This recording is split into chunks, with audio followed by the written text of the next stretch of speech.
السلام علیکم۔ آج ہماری حدیث نمبر 13 اور 14 ہے۔ میں نے آپ کو پہلے حدیث نمبر 12 میں بتایا تھا اسٹوڈنٹس کے جو حدیث نمبر 13 اور 12 ان دونوں کا موضوع سیم ہے۔ دونوں کی تشریح میں نے الگ الگ کروں گی، لیکن جو قرآن کی روشنی میں احادیث کی روشنی میں اگر آپ 13 میں یاد کرو گے تو وہی والی احادیث اور قرآن کی روشنی میں آپ 12 میں بھی لکھو گے۔ اس طرح آپ کو تشریحیں تو 2 یاد کرنی پڑیں گی، لیکن قرآن اور حدیث کی روشنی میں ایک ہی دفعہ یاد کرو گے۔ ٹھیک ہے، ہم پڑھتے ہیں حدیث نمبر 13۔ من تخاطا رقاب الناسی یوم الجمعۃ اتخذ جسرا الی جہنم، جو شخص جمعے کے دن لوگوں کی گردنوں پر سے پھیلا کر گیا گویا اس نے جہنم کی طرف پل بنایا۔ موضوع حدیث ہے جمعے کے دن صفوں کی درستگی۔ جمعے کا لفظ جمع سے جس کے معنی جمع کرنے ہیں، اکٹھا کرنے کے ہیں۔ جمعے کا دن بہت افضل ہے۔ اس دن غسل کرنے، اچھے کپڑے پہننا، ناخن تراشنا، خوشبو لگانے کے بارے میں لگانا سنت ہے۔ جمعے کی نماز نہ تو جماعت کے بغیر ادا کی جا سکتی ہے اور نہ وقت گزرنے کے بعد اس کی قضا ہو سکتی ہے، اس لیے جمعے کی نماز تو اذان سنتے ہی جمعے کی طرف جانے کا حکم دیا گیا ہے۔ جمعے کی نماز میں 2 رکعت فرض ادا کی جاتے ہیں اور اس سے پہلے امام صاحب خطبہ دیتے ہیں جس کو خاموشی سے سننا چاہیے، اور ہفتے کے دن تمام دنوں میں سے جمعے کا دن سب سے زیادہ افضل ہے، اس لیے اس کو سید الایام یعنی تمام دنوں کا سردار کہا گیا ہے۔ حدیث میں علم کے آداب کی اہمیت کو بھی اجاگر کیا گیا ہے کہ اسے خاموشی اور توجہ سے سنا جائے۔ واعظ و نصیحت سے فائدہ اٹھانے کی بھی ضروری ہے، اور سب سے پہلے اسے توجہ سے سننے کے بارے میں حکم آیا ہے۔ کوئی بات دھیان سے نہ سنی جائے تو اسے سمجھنا بھی ممکن نہیں ہے، چنانچہ تاکید اور نصیحت یہ فرمائی گئی ہے کہ جمعے کے خطبے کو جو اسلامی تعلیمات کے بارے میں رہنمائی کا ذریعہ ہے، اسے خاموشی اور توجہ سے سنا جائے اور لوگوں کی توجہ کو دوسری طرف مبذول کروانے منتقل نہ ہو جائے کیونکہ آپ کی گفتگو کی وجہ سے، اس لیے کیونکہ دوسروں کی ایک توجہ ہوتی ہے، دوسرا سننے کا عمل جو ہے متاثر ہوتا ہے، اس لیے ایسے بات کرنے کی اجازت نہیں ہے۔ اس حدیث میں آداب جمعہ، آداب مجلس، احترام انسانیت، تہذیب و سلیقہ، نظم و ضبط یعنی 5 چیزیں جن کی طرف توجہ دلائی گئی ہے۔ بتایا گیا ہے کہ جب جمعے کا خطبہ ہو رہا تو بعد میں آنے والے پہلے سے موجود لوگوں کی گردنیں پھیلا کر آگے جانے کی یا گزر جانے کی کوشش نہ کریں، بلکہ شائستگی کے ساتھ اس کو جہاں جگہ ملے بیٹھ جائے، کیونکہ یہ آداب مجلس کے خلاف ہے اور پہلے سے بیٹھے ہوئے لوگوں کے احترام کے بھی خلاف ہے، نیز تہذیب اور سلیقے کے بھی منافی ہے۔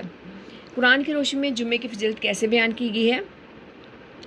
سورۃ الجمعہ میں ہے جب نماز جمعہ کی اذان دی جائے تو اللہ کی یاد یعنی نماز کی طرف دوڑو اور خرید و فروخت چھوڑ دو۔ ٹھیک ہے، اب ہم دیکھتے ہیں احادیث میں جمعے کی فضیلت کیسے بیان کی ہے۔ سب سے پہلی حدیث ہے افضل ترین دن کیسے آپ صلی اللہ علیہ وسلم فرمایا ہے کہ سارے دنوں میں جن میں سورج نکلتا ہے سب سے بہتر اور برتر جمعے کا دن ہے۔ جمعے کے دن آدم علیہ السلام کو اللہ تعالیٰ نے پیدا کیا، جمعے کے دن ہی وہ جنت میں داخل کیے گئے اور جمعے ہی کے دن وہ جنت سے باہر کر کے دنیا میں بھیجے گئے اور قیامت بھی خاص جمعے کے دن ہی قائم ہوگی۔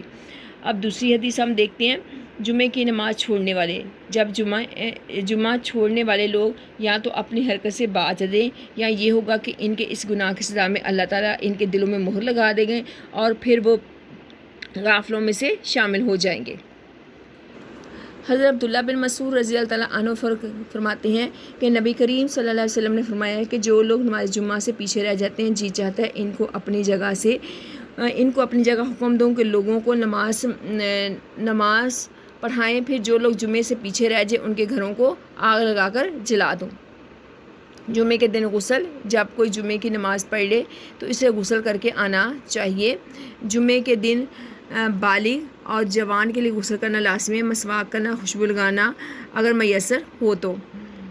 پھر ہے جمعے کی فضیلت۔ جمعے کے دن اگر حج ہو تو 7 حج کے برابر ثواب ملتا ہے۔ جمعے کے دن مرنے والا شخص خوش نصیب مسلمان کو شہادت کا رتبہ دیا جاتا ہے۔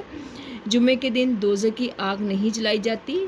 جنت میں داخل ہونے کے 5 ذرائع ہیں۔ 5 امر ایسے ہیں جو شخص انہیں ایک دن کرے گا تو خدا اس کو جنت میں داخل کرے گا: بیمار کی عیادت کرنا، جنازے میں شریک ہونا، روزہ رکھنا، نماز جمعہ پڑھنا اور غلام کو آزاد کرنا۔ جمعے کا اہتمام: جمعے کے دن زیادہ سے زیادہ تسبیح کرو، تلاوت کرو، دعا کرو، صدقہ خیرات کرو، مریضوں کی عیادت، جنازے میں شرکت، قبرستان کی سیر اور دوسرے نیک کام کرنے کا اہتمام کرو۔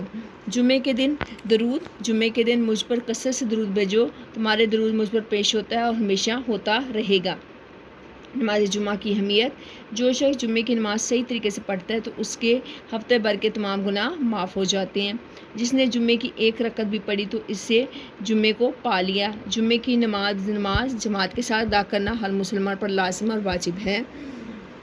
جمعے کے دن غسل اور مسجد میں جلدی پہنچنا، جو شخص جمعے کے دن غسل کرتا ہے جیسے جنابت کا غسل، پھر اول وقت میں مسجد میں جا پہنچتا ہے تو گویا اس نے اللہ کی راہ میں ایک اونٹ قربان کیا۔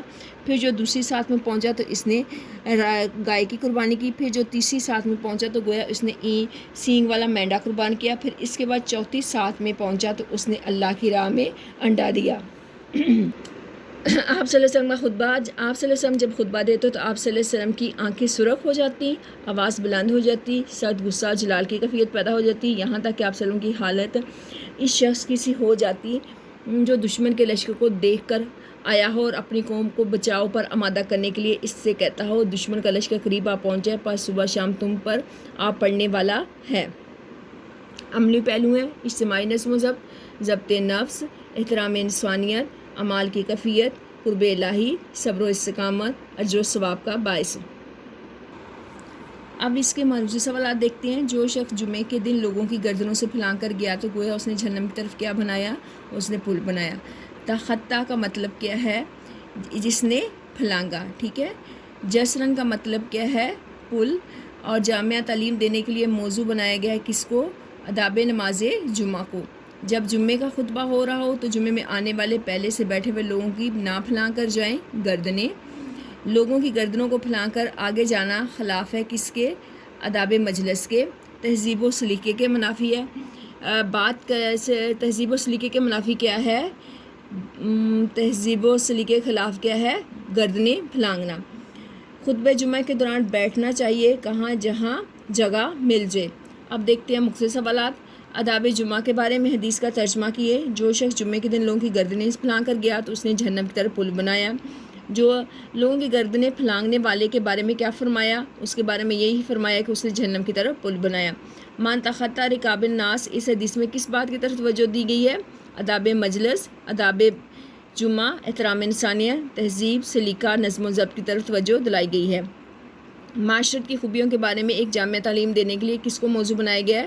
معاشرت کی خوبیوں کے بارے میں ایک جامعہ تعلیم دینے کے لیے آداب نماز جمعے کو موضوع بنایا ہے۔ جب جمعے کا خطبہ ہو رہا ہو تو جمعے میں آنے والے پہلے سے بیٹھنے والے لوگوں کی گردنوں کو پھلانگ کر آگے نہ جائیں۔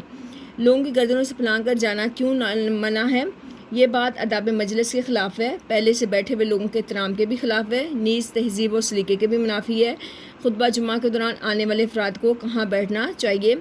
خطبہ جمعہ کے دوران شائستگی کے ساتھ جہاں جگہ ملے وہاں بیٹھ جانا چاہیے اور توجہ کے ساتھ خطبہ سننا چاہیے۔ معنی لکھیں۔ رکاب اتخاذہ، رکاب کا معنی ہے گردنیں، اتخاذہ کا معنی ہے اس نے بنایا۔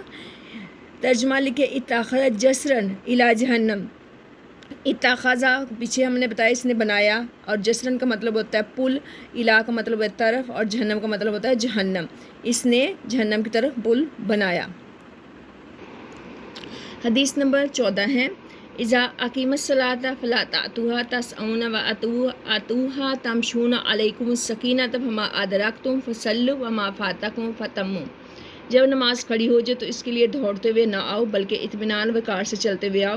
جو نماز تم پالو اسے ادا کرو، جو تم سے رہ جائے تو اسے پورا کر لو، جو تم سے رہ جائے اسے پورا کر لو۔ اب یہاں پہ دیں اقیم الصلاۃ، نماز قائم کرو، فلا تأتو نہ تم آؤ، تسعون جلدی سے، وآتو تم آؤ، ہاں اس کے لیے، تمشونا چلتے ہوئے، علیکم تم پر، السکینۃ وقار کے ساتھ، فما جو ادرک تم پالو، فصلو پس ادا کرو نماز، وما فاتکم اور جو تم سے رہ جائے، فتمو پس اس کو پورا کرو۔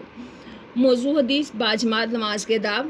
الصلاۃ کے معنی ہے دعا اور برکت کے، اقام الصلاۃ کے معنی ہے نماز کو درست اور صحیح حالت میں رکھنا، جس طرح اللہ کی ذات پر ایمان لانا پورے دین کا سرچشمہ ہے، اسی طرح اعمال کے بارے میں نماز کو عملی بنیاد قرار دی گئی ہے۔ نماز دین کا ستون ہے، اہم رکن ہے، ہر ایک مسلمان پر فرض ہے 5 وقت کی نماز ادا کرے۔ اس حدیث میں نماز باجماعت کی طرف رہنمائی کی گئی ہے۔ نماز باجماعت ادا کرنے کے لیے اول تو مسجد میں پہلے پہنچیں، تکبیر اولیٰ میں شامل ہونے کی کوشش کریں۔ اگر کسی مجبوری کی وجہ سے تکبیر اولیٰ میں شامل نہ ہو سکیں یا مسجد میں تاخیر سے پہنچے تو نماز باجماعت ادا کرنے کے لیے بھاگتے دوڑتے ہوئے اس میں شامل ہونے کی ہرگز کوشش نہ کریں، بلکہ اطمینان اور وقار کے ساتھ چلتے ہوئے باجماعت نماز میں شامل ہو جائیں۔ سلیقہ یہ نہیں کہ بھاگتے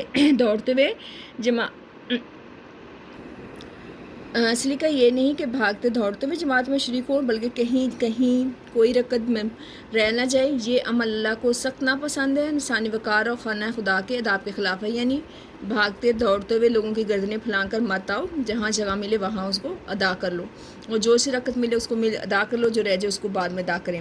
قرآن کی روشنی میں نماز اور زکوٰۃ۔ نماز قائم کرو، زکوٰۃ ادا کرو، پہلی آیت۔ دوسری آیت ہے نماز قائم کرو، زکوٰۃ ادا کرو، رکوع کرنے والوں کو ساتھ رکوع کرو، یہ دوسری آیت ہوگی۔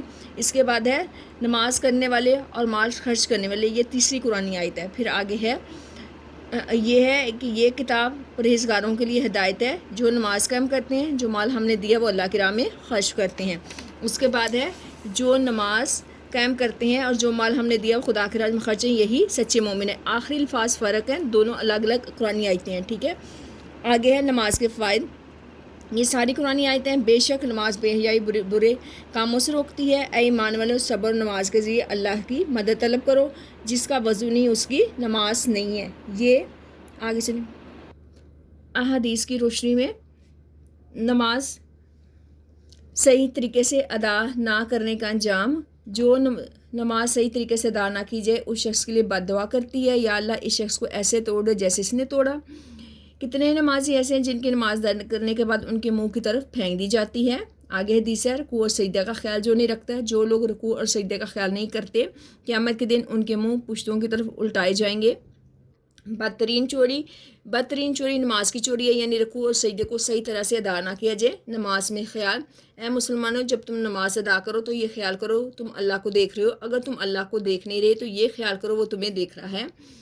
فجر اور عشاء کی نماز باجماعت ادا کرنے کا نتیجہ، جس نے عشاء کی نماز باجماعت ادا کی تو اس نے نصف رات قیام کیا، جس نے فجر کی نماز باجماعت ادا کی تو اس نے پوری رات قیام کیا۔ یکسوئی سے نماز پڑھنے کا نتیجہ، جو مسلمان بندہ اچھے طریقے سے وضو کرے پھر اللہ کے حضور کھڑے ہو کر پوری قلبی توجہ یکسوئی سے نماز پڑھے تو اس کے لیے جنت واجب ہو جاتی ہے۔ نور کامل کی بشارت۔ اللہ کے جو بندے اندھیرے میں مسجد کو جاتے ہیں ان کو بشارت سناؤ، قیامت کے دن ان کو اللہ تعالیٰ کی طرف سے نور کامل عطا ہوگا۔ آگے ہے افضل ترین عمل۔ رسول اللہ صلی اللہ علیہ وسلم نے سے پوچھا دینی اعمال میں سے کون سا عمل افضل ترین ہے؟ آپ صلی اللہ علیہ وسلم وقت پر نماز پڑھنا، اس کے بعد فرمایا ماں باپ کی خدمت کرنا۔ نماز کی فضیلت۔ نماز مومن کا نور ہے، نماز مومن کی معراج ہے۔ اٹھ نماز پڑھ، بے شک نماز میں شفا ہے۔ نماز جنت کی کنجی ہے۔ نماز بے حیائی برے کاموں سے روکتی ہے۔ آگے عملی پہلو۔ اساسی ذمہ داری، صبر و تحمل، اجتماعیت کا شعور، نظم و ضبط کا شعور، تہذیب و ترغیب، ترعیز کا باعث، شائستگی سے کام لینے کا طریقہ۔ معروضی سوالات میں پہلا سوال ہے جب نماز کھڑی ہو جائے تو اس کے لیے نہ آؤ، کیسے نہ آؤ؟ دوڑتے ہوئے۔ نماز کے لیے آنا چاہیے وقار سے۔ جو نماز تم پالو اسے کرو، اسے ادا کرو۔ آگے ہے حدیث میں رہنمائی کی گئی ہے کس کی طرح؟ باجماعت نماز کے آداب کی طرف، روزے کے احکام، حج کے مناسک، جہاد کے لیے۔ باجماعت نماز کے آداب کی طرف ہمیں چاہیے ہم نماز میں شریک ہوں۔ تکبیر اولیٰ میں نماز کے وقت ہر ممکن خیال رکھنا چاہیے کس کا؟ وقار اور متانیت کا۔ آگے ہے چلیں سلیقہ یہ ہے کہ شائستگی کے ساتھ چل کر آرام سے شامل ہو جائیں جماعت میں۔ دوڑتے ہوئے جماعت میں شامل ہونا خلاف ہے انسانی وقار کے۔ اقیمت کا مطلب کیا ہے؟ کھڑی ہو جائے، قائم سے ہے اقیمت، کھڑی ہو جائے۔ آگے ہے جماعت میں شامل ہونے کے آداب کے بارے میں حدیث کا ترجمہ کیجیے۔ جب نماز کھڑی ہو جائے تو اس کے لیے دوڑتے ہوئے نہ ہو بلکہ اطمینان اور وقار سے چلتے ہوئے جو نماز تم پڑھ لو اسے ادا کرو، جو رہ جائے اسے بعد میں پورا کرو۔ ہمیں نماز کے لیے کم مسجد میں پہنچنا چاہیے. ہمیں نماز کے لیے ادا کرنے کے لیے مسجد میں پہنچ تکبیر اولیٰ میں شریک ہونا چاہیے. اگر کسی مجبوری میں تکبیر اولیٰ رہ جائے تو کیسے نماز میں شامل ہونا چاہیے؟ تکبیر اولیٰ رہ جائے تو پھر بھاگتے دوڑتے جماعت میں شامل ہونے کی کوشش نہیں کرنی چاہیے، بلکہ وقار اور متانت کے ساتھ یعنی سکون اور تسلی کے ساتھ خیال رکھ چلنا چاہیے اور ایسے آنا چاہیے. جماعت میں تاخیر سے شامل ہونے کا کیا سلیقہ ہے؟ سلیقہ یہ ہے کہ شائستگی کے ساتھ چل کر آئیں اور جماعت میں شامل ہونے کی کوشش کریں. جتنی رکعت جماعت کے ساتھ نصیب ہوں وہ پا لیں، جو رہ جائیں وہ بعد میں ادا کریں. بھاگتے ہوئے جماعت کے ساتھ ملنا کیسا عمل ہے؟ بھاگتے ہوئے جماعت میں شامل ہونا خانہ خدا کے داب اور انسانی وقار کے خلاف ہے. معنی لکھیں. ادرک تم تام شونا. ادرک کا معنی ہے تم پالو، تام شونا کا تم چلتے ہوئے آؤ، اور ترجمہ کیا فما فاتکم فاتمو، جو تم سے رہ جائے اسے پورا کرو. فما جو فاتکم جو تم سے رہ جائے فاتمو پس تم اسے پورا کرو. جزاک اللہ.